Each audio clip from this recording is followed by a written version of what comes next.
I hated camping. I was miserable. It was the worst ever. Here's a picture of my Prius as I set out on my first journey to the East Coast. Love the habitat. And here I am at Camp Pendleton, honing my craft. This is a beautiful panoramic view of my camping setup. Real quick, I had my 300 square foot apartment. Then I moved into my mobile home in Las Vegas. Hated that after 6 months. Moved in with Angela for 6 months. Moved back into my apartment, and the apartment was miserable. You know, I had people peeing in the carport. I had people living in the carport. The guy above me was always dumping his beer bottles into my garden. I was miserable, and I decided we're going camping. All right, let's tell them the story of when we started car camping, okay? It was my old 2009 Prius, and we took our first trip in 2014 together, didn't we? We went to the East Coast, and by 2016, I decided I was going to be a full-time camper. Big mistake, because I hated it, but Miss Lucy loved it. She loved going to the park. She loved hunting squirrels, and we did not do that in my apartment. So we took a vote, and she won, huh? We got to stay in the car. But how did I go from complete misery to, oh my gosh, I would never go back to an apartment unless you gave me a free one in Leisure World, right? Let's talk. I did so many things wrong. I really did. The first thing I did wrong was I wasn't mentally prepared. I considered anybody that lived in a vehicle loser, you know, and it's like, I can see how wrong I was. Yes, my attitude changed through the years, but I felt like I was a loser, not like anybody else is a loser, because, you know, the government had been so kind to me, and they got me the apartments, they got the caretaker for me, they got me going, but I just couldn't handle living in an apartment. So the first thing that had to change was my thinking, my feelings about that. But that wouldn't change the first year. Oh no. I was embarrassed and ashamed, and I wasn't mentally ready for this transition. And even though I felt safe stealth camping at my apartment complex, well, I wasn't going to live at my apartment complex. The whole part was I would get to travel.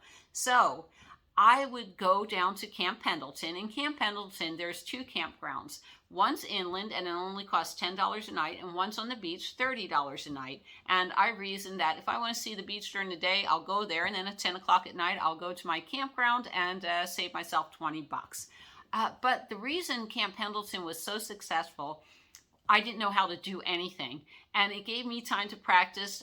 My butane stove, I had it in my old van, but I was terrified to use it. I used it once in a park, so I would put it on the picnic table that they provided and practiced it. But at the time, I had a cigarette lighter, and I would always use that to start the flame. It took me months before I saw that it had self-ignition. Duh. But I had to learn how to put up my habitat. I had to learn a lot of skills, and Camp Pendleton was a really nice, safe place for me to do that. Now, I should have done it at BLM land. You know, it would have been a lot cheaper, but, you know, a lot of BLM, it's not near stores or anything. And, you know, I would buy products and try them. You know, this was before we had the fold-in lanterns. You know, I decided that my lantern was too big for the car, and I could use my headlamp, which still works great to this day. But I could use my headlamp as a lantern or as a headlamp. So, you know, like I said, Camp Pendleton gave me a place to try different things.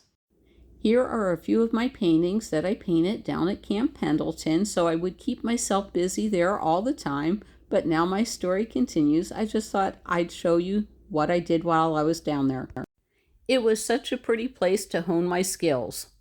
Now, Sue Ann helped me a lot on preparing food, but I didn't want dried food. I wanted a refrigerator, and it wasn't possible to have refrigeration. So why did I feel I needed a refrigerator? Because I love burritos, and I can't eat a whole burrito, and nothing makes me sadder than throwing away a half a burrito. Now, when I got my other Prius and lived in it a couple of years ago, I learned how to make a little ice chest that worked really good, and that's under gear. Also, what do you do when it rains? You go into your apartment when it rains. All right, so now I had to make a list of all the rainy day activities that I could do. I could go to the mall, Home Depot, go to the library, senior center, you know, but I was miserable every time it rained. My other big mistake is 2014, I wound up going to the East Coast in my Prius, and my brother said, hey, you can stay in my McMansion. Well, I didn't know how to say, no, I want to be in my car. And, you know, I hated living in this McMansion. It wasn't them, it was me. You know, it's like, you know, if you would take a shower the water was so hard, you had to, on this glass doors, you would have to squeegee. Meanwhile, you're freezing cold in the shower. You couldn't towel dry off first. And then I learned about mosquitoes and humidity, things that I'm still learning how to deal with. So learning how to tell others, no, I don't want to stay in your house is a big skill set for me. So most of my family worked during the week, and they would spend time with me on the weekends. So I moved out of my brother's house and went down to Fort Dix, which I learned something else. Not all military bases are the same. For tent camping, Fort Dix is terrible, or it was like in 2014. I hated that experience. Artwork of Miss Lucy resting at Camp Pendleton. Did I tell you to please like, huh? Share and subscribe. So I think the guy said, in order to be successful, make as many mistakes as fast as you can. And I listened to his advice. I made hundreds of mistakes when I first started camping, but something that I got right, like my headlamp, I loved. And then I learned it was a growing experience. I had a lot of really nice camping cookware, and then I moved to my Sea to Summit. So there were going to be some financial responsibilities. You know, if this doesn't work, try something else. Look how happy Miss Lucy was camping. Also in my first year, even though I hated it because I was totally unprepared, Miss Lucy was loving it. And something weird was coming over me. I started liking it too.